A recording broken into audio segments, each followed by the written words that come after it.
একজন মানুষ প্রতিদিন ভোরে ওঠে, যখন সবাই ঘুমায় তখন সে নিজেকে তৈরি করে নেয়।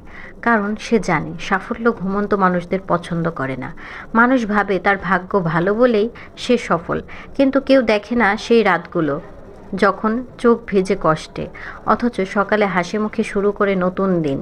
প্রত্যেকটা স্বপ্নের পেছনে থাকে ত্যাগ, হাজারবার হেরে গিয়ে একবার জেতার গল্প।